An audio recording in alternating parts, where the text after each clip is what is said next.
Hello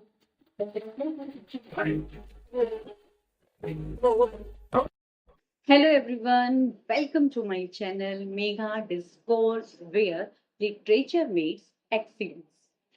I am Megha. I am gold medalist in English literature. I have qualified UGC NET December 2024. Also, I have qualified state and CTET and other state level exams. The purpose to make this channel is clear. I want to share my tips, strategies, knowledge, and experience with you so that it will help you to crack UGC NET December 2025.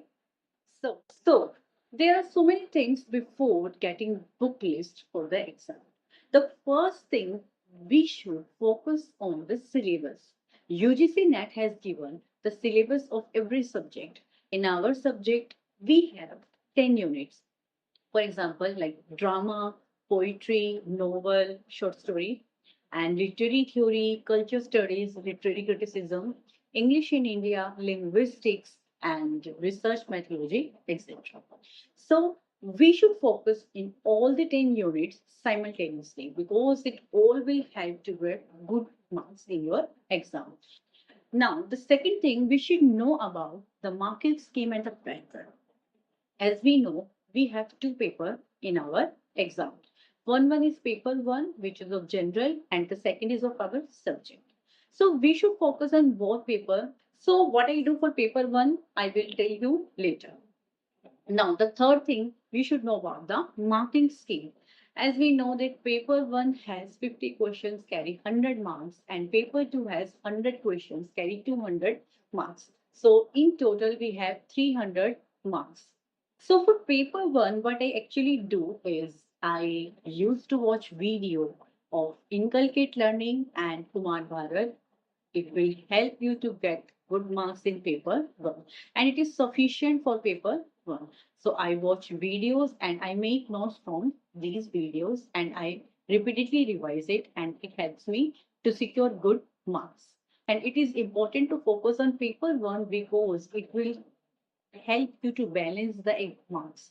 If it lacks in paper 2, then the paper 1 will cover it. Okay. So focus on paper 1. It is necessary. For word literature, I actually watch YouTube videos which are important, for important writings, and I analyze BYQs thoroughly, and I make notes from Wikipedia.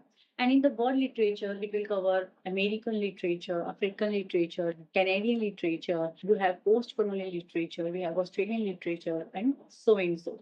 So for this, American literature is very vast, and it is very important because it covers many questions.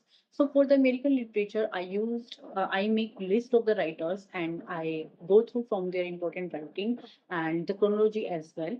And for the Australian literature, Canadian, and all such type of literature, I prefer YouTube videos.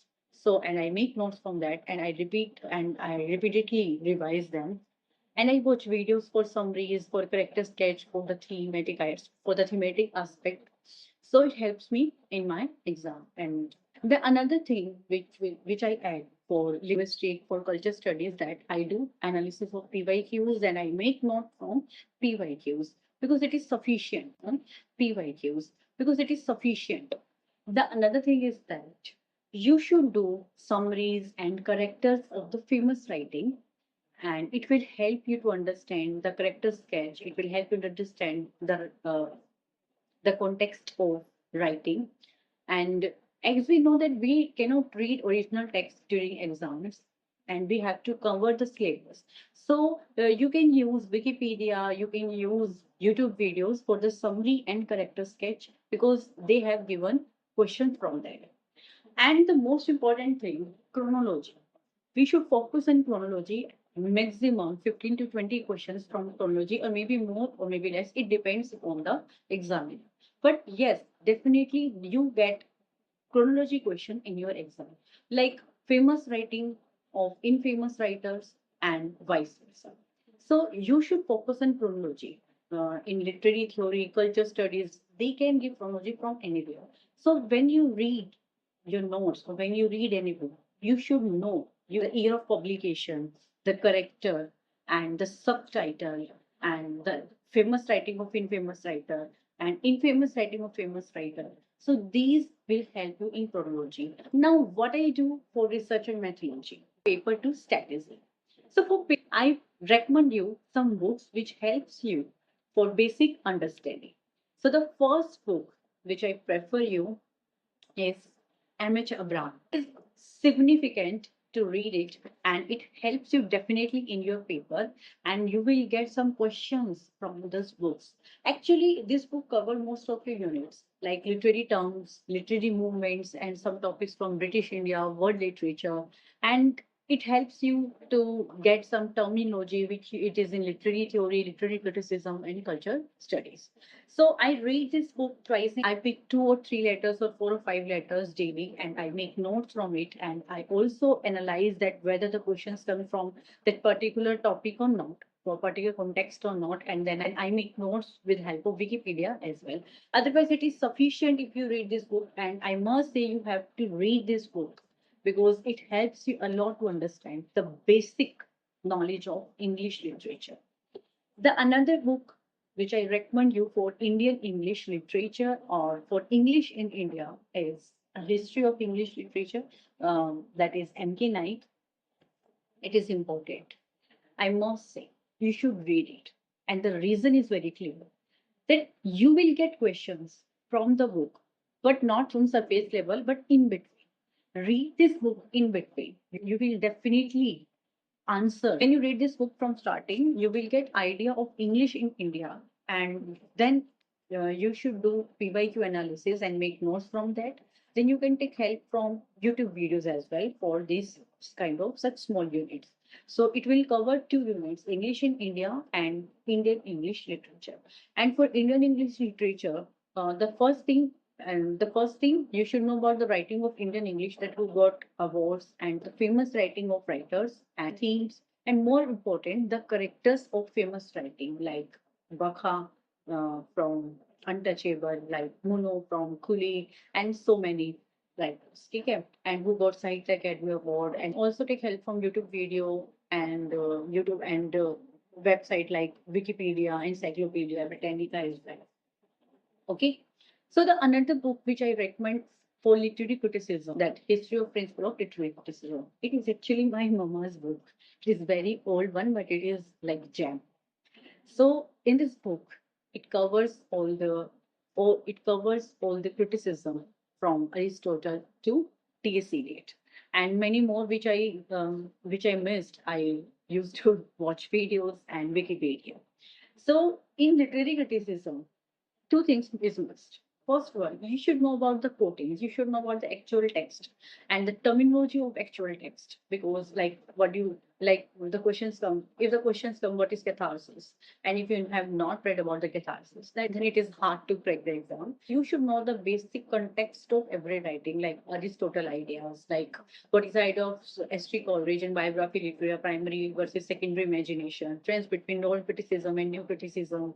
Okay, so in literary criticism, you should know about these things very well. That you should know about the textual lines and you should know about the terminology which the writer has given. The another book which I recommend you for the literary theory as well culture study, it will help you in beginning theory by Peter Drury. I read this book 2 or 3 times. Again, I am telling you that this book is important because it covers every theory very well, and and when you read it in between you will find questions in your exams. For example, it covers post-colonial stylistic structuralism, formalism, but the basic thing which I want to share, that make your resources very meaningful and revise it repeatedly at least 2 or 3 times so that the ideas which have the writer given in the book will get in your mind. And you should make your notes very concise so you can uh, read it again and again, you can revise it frequently. And the other thing which I do is William J. Long, as we all know that it is a good book. It is good in the sense because the language is very easy, it is easy to grasp, and it is easy to understand the language. And when you get the language of a book, you are able to make your note. I have also read David Ditch's and another book as well, but I prefer this book because it is really in a concise manner. So I have read it 4 times actually. But in every reading, it adds on something. So it helps me a lot, and it also helps you in chronology, which will come in your exam. You will get the social condition, the political condition, and the literary condition of the writer, and you will get the idea about the how the British literature, how the drama evolved, how the poetry evolved actually, and why they declined. So it helps you, and it is very important unit because it covers drama, poetry, novel. Now the another thing which I will add in my strategy, that what I do for word literature, I analyze PYQs, that what type of questions they have demanded in research. The second thing, I watch videos for MLA handbook, that I covered 2 or 3 questions like MLA editions, which is latest, and what is the difference between the latest and the old edition. And the third is Wikipedia, which helps you in every topic. So I make notes from all these resources. And for English in India, I told you that I prefer MK9 book and PYQ. And for linguistic, I do the same. I analyze PYQs. So far as mocks is concerned, I have not given mock anymore because it's my personal opinion. It varies a lot. That if I get good marks in mocks, it will boost my confidence. But if I do not get good marks? So because of that fear, I do not give mocks. Actually, totally up to you. And the another thing, PYQs, I earlier told you that do PYQs. It is very important to do PYQs because it helps you to analyze the exam. So, in a nutshell, know your syllabus, know the pattern and marking scheme. It is mandatory to do paper one because it helps you to balance the exam. The another thing is make a list of writer, which will help you that you have enough writer to read and study. Then um, have a resource which is meaningful. Do not beat around the bush. Please, I must say. Okay, focus on the important area instead of least important aspect. The fourth thing is consistency, which is must. As we know, consistency is the key to success. If you are consistent, then you will get whatever you want. So be consistent. It's all my strategies. And if you want me to make video on another topic like how to crack HTAT, how to crack CTAT, or paper one analysis, or any video on any book, then feel free and write down in comment section and let me know about it. I hope you like this video, and I hope this video will help you to crack your exam. Thank you. Share and subscribe.